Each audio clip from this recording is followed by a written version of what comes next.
अंतिवेद निकले थे। तो वहां पर भगवान ने आयुर्वेद का विस्तार किया। 13वां है मोहिनी अवतार।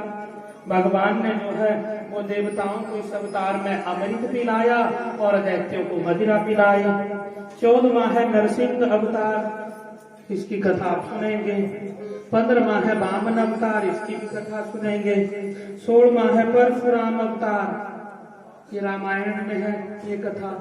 कहते हैं परशुराम जी ने 21 बार इस धरा को क्षत्रियों से जो है वो जो पापी क्षत्रिय हो गए थे, जो अपने धर्म से भटक गए थे, 21 बार क्षत्रियों का जो है वो संहार किया और धर्म का उपदेश दिया।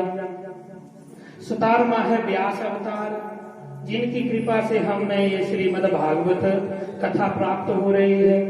18वां है मर्यादा पुरुषोत्तम भगवान श्री राम।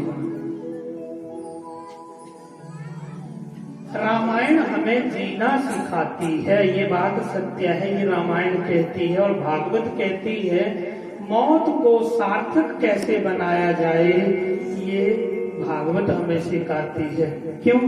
रामायण में गोस्वामी तुलसीदास जी लिखते हैं, जो नित्य प्रति रामायण का पाठ करता है, जिस घर में रामायण की पूजा होती है, रामायण की चौपाइयां बोली जाती हैं, उस घर के बच्चे जो है वो स्वतः ही संस्कारी बन जाते हैं। बोले कृष्ण कन्हैयालाल की। स्वतः संस्कारी बन जाते हैं। क्यों? रामायण की चौपाइयां हैं ही ऐसी, इतना गूढ़ रहस्य छिपा हुआ है इनमें। भगवान राम की चरित्र को उठा के देख लो, पग पग पर मर्यादा पुरुषोत्तम भगवान श्री राम हमें ये संदेश देते हैं कि हमें इस मनुष्य जन्म को प्राप्त करके कैसे अपना जीवन यापन करना चाहिए, मर्यादाओं में कैसे बंधा जाता है, मर्यादाओं में नियमों में बंधकर हम अपने इस जीवन को कैसे सार्थक कर सकें, ये भगवान श्री राम हमें सिखाते हैं। गोस्वामी तुलसीदास जी लिखते हैं रामायण में,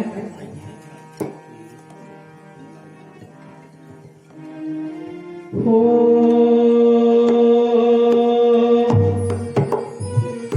प्रात काल उठी के रघुनाथ,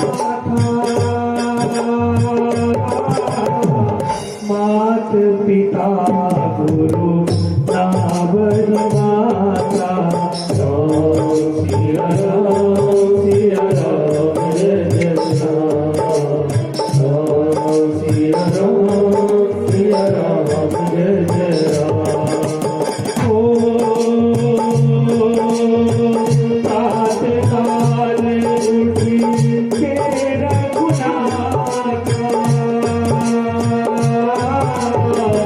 मात पिता गुरु नावरी माता, सिया राम जय जय राम, सिया राम जय जय राम। हमें स्कूल में मास्टर जी सिखाते हैं, अभिवादन शीलस्य नित्यं विद्योपसेविना, चत्वारि तेषां वर्धन्ते आयुर्कीर्ति यशोबलम्। जो नित्य प्रति अपने से बड़ों का सम्मान करता है, स्वतः ही उसके जो है वो ये सारे गुण स्वतः ही उसमें आ जाते हैं। उसकी आयु जो है वो चिरंजीवी बनी रहती है। आयु कीर्ति, उसका यश मान प्रतिष्ठा चारों तरफ फैलती है। आयु कीर्ति यश और बल, उसके बल में जो है वो वृद्धि होती है। कि हमें किस प्रकार से योगी पूर्ण जीवन जो है वो व्यतीत करना चाहिए, योग किस प्रकार करना चाहिए। और 21वां है बुद्ध अवतार। बुद्ध अवतार में भगवान ने वेदों का खंडन करके राक्षसों को जो है वो मोहित किया था एक बार। 22वां में हरि अवतार, ये भी देवी भागवत के प्रथम स्कंद की कथा है। एक बार भगवान का मस्तक भी कट गया था, ये कथा देवी भागवत की है। और यहाँ थोड़ा सा प्रसंग आएगा आगे चलकर इस कथा का। वो मैं कोशिश करूंगा आपको सुनाने का। और लास्ट अवतार होता है भगवान का कल्कि अवतार, जो अभी होना बाकी है। कहते हैं सुखदेव मुनि जी महाराज कहते हैं कि हे राजन, जब ये संसार नहीं था तब भी परमात्मा थे, जब ये संसार अब जब ये संसार है तब भी परमात्मा है, और जब ये सब कुछ नहीं होगा, चारों तरफ जल ही जल होगा, तब भी वो विराट पुरुष होगा ही होगा। बोलिए कृष्ण कन्हैया की। सृष्टि के क्रम में जो है वो सुखदेव मुनि जी महाराज बताते हैं कि जब संपूर्ण विश्व जल में डूबा हुआ था, भगवान योग निद्रा का आश्रय लेकर आंखें मूंदे लेटे हुए थे, तो उसी समय रजोगुण के प्रभाव से उनके नाभि मंडल से जो है वो एक कमल बाहर आया। बोले कृष्ण कन्हैया की। कमल ऊपर आया और उसके ऊपर ब्रह्मा जी चारों तरफ अपना घुमाया। ब्रह्मा के चार मुख हो गए। सोचा मुझे पैदा करने वाला कौन है। सोचा नीचे की तरफ से आ रहा है आधार, नीचे की तरफ उतरे, लेकिन कहीं भी नीचे ही नीचे जाते गए, कहीं भी कोई पता नहीं लगा। ऊपर आ गए तब आकाशवाणी हुई कि तप करो, तप करो, तप करो। तप के द्वारा तुम अपने आप ही समर्थवान बन जाओगे। कहते हैं ब्रह्मा जी ने हजारों वर्षों तक तप किया। तप करने के बाद ब्रह्मा जी ने सृष्टि का विस्तार थोड़ा सा आगे करना चाहा। सबसे पहले 10 प्रकार की सृष्टि ब्रह्मा जी ने बनाई। महतत्व, अहंकार, तन मात्रा, इंद्रियाओं के अधिपति था, अधिपति तीर्यक, सनत कुमारों की उत्पत्ति की। लेकिन सनत कुमारों ने तो ब्रह्मचर्य का पालन करना स्वीकार कर लिया, सृष्टि क्रम आगे ना बढ़े। फिर ब्रह्मा जी ने 10 ऋषि बनाए।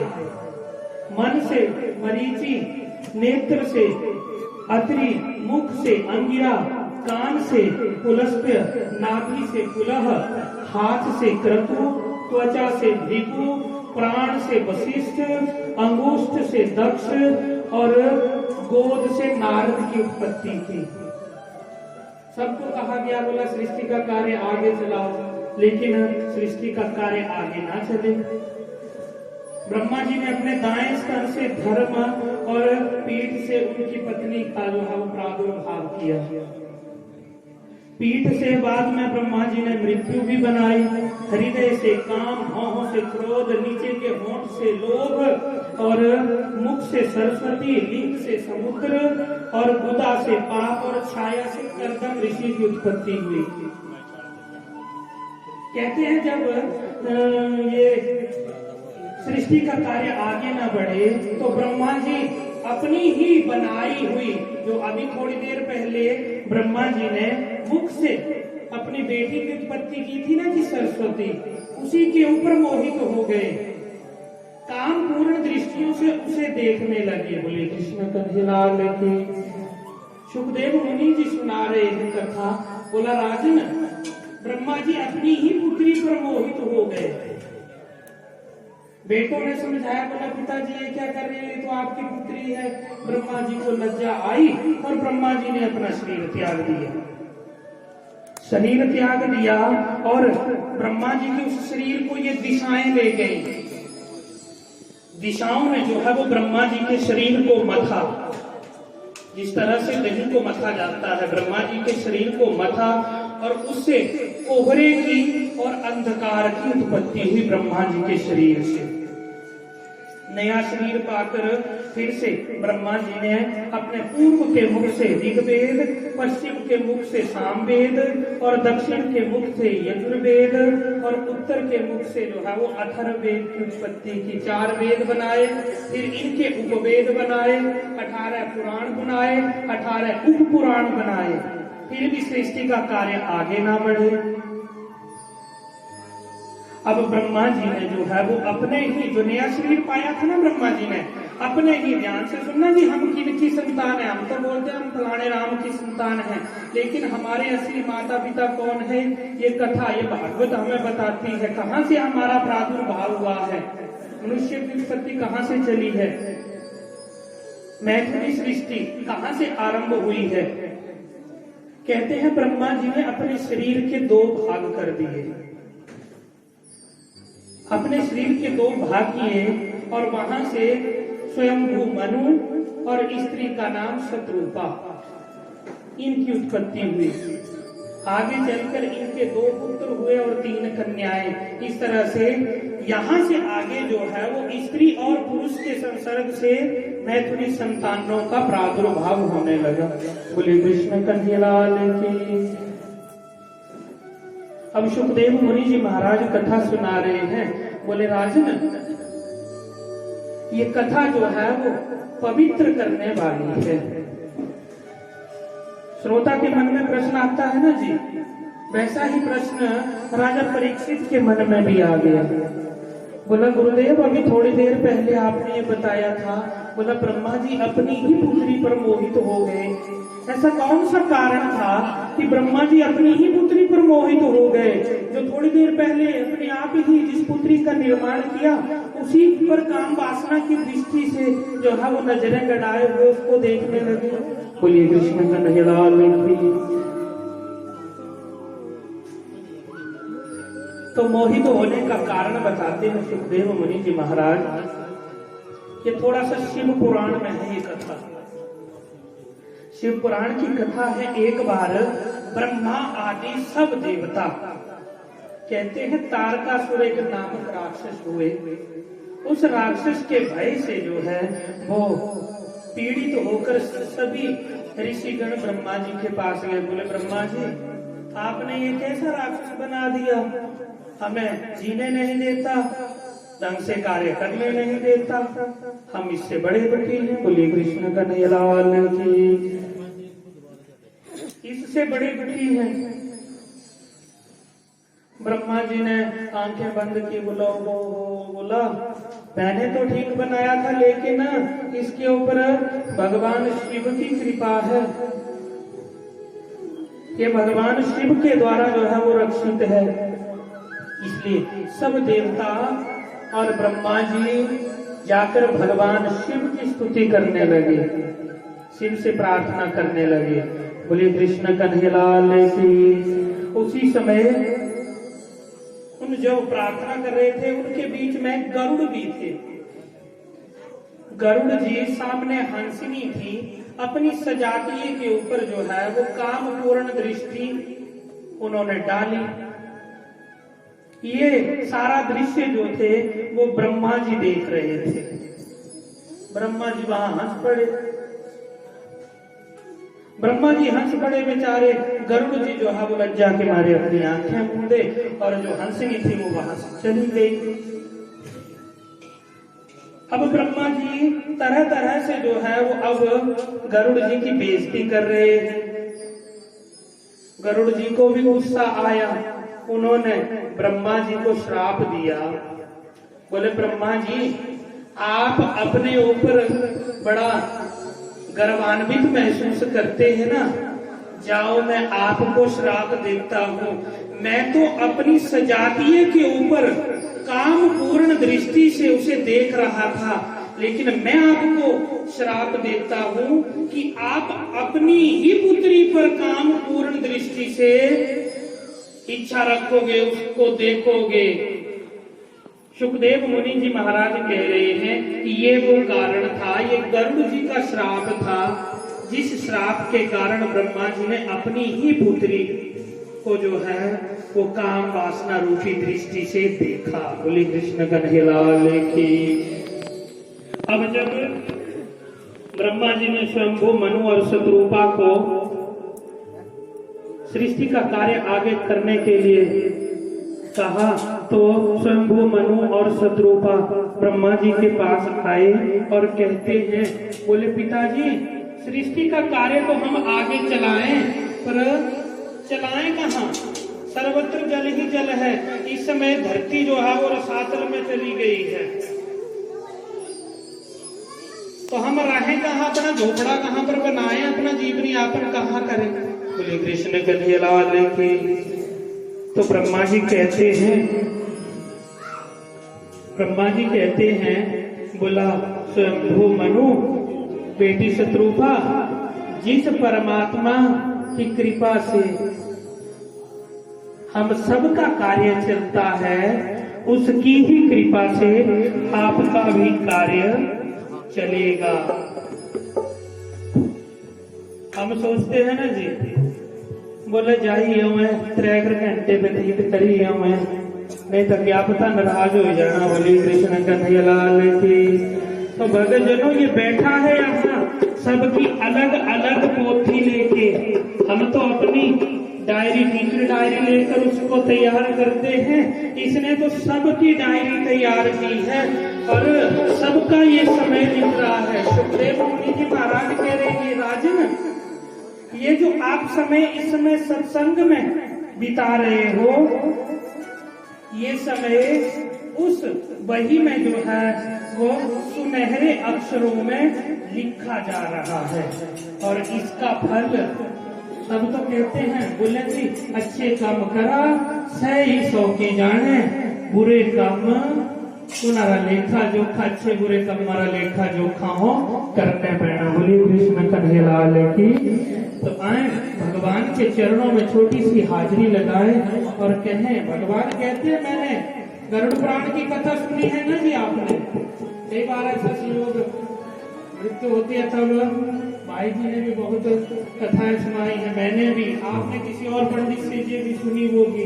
गरुड़ पुराण में लेख आता है, जब जीव इस धराधाम को छोड़ के जाता है तो यमराज के सामने जब जाता है तो पेशी जब पड़ती है तो यमराज चित्रगुप्त से पूछते हैं, बोला चित्रगुप्त बता इसने क्या कुछ किया है अपने जीवन में। अब चित्रगुप्त ने भी अपने सहायक रखे हैं, कौन जी, श्रवण और श्रवणी। स्त्रियों का लेखा श्रवणी रखती है और पुरुषों का लेखा जो है श्रवण रखते हैं। तो सारी बही वहां लगी है और जब हम भी इस धराधाम को छोड़ के जाएंगे, उस अदालत में पेशी पड़ेगी ना जी, तो वो सारा चिट्ठा लिख दिया जाएगा कि फलानी तारीख से कथा हुई थी, आपने इतना इतना इतना समय वहां पर व्यतीत किया, तो इस हिसाब से आपका ये बनता है। बोले कृष्ण कन्हैया लाल की।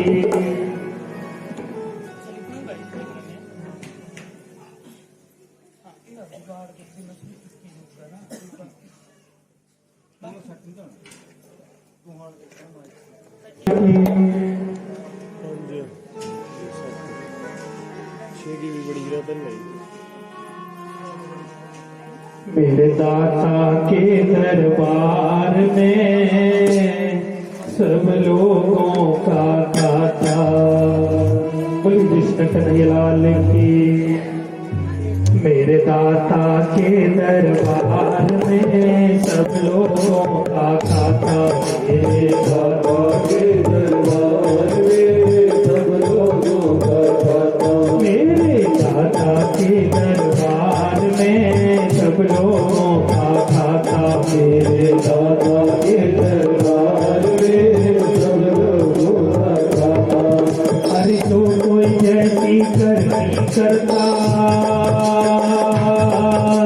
जो कोई जैसी करनी करता, पैसा हो फल पाता। मेरे दाता के दरबार में सब लोगों का दाता।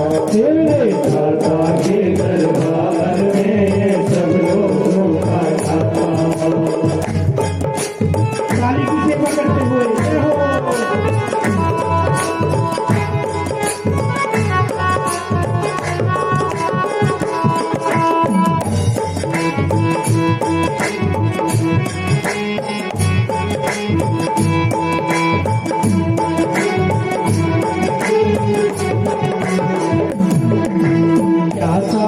क्या संत गृहस्थी, क्या राजा क्या रानी हो। क्या साधु क्या संत गृहस्थी, क्या राजा क्या रानी। क्या साधु क्या संत गृहस्थी, क्या राजा क्या रानी हो। क्या साधु क्या संत गृहस्थी, क्या राजा क्या रानी।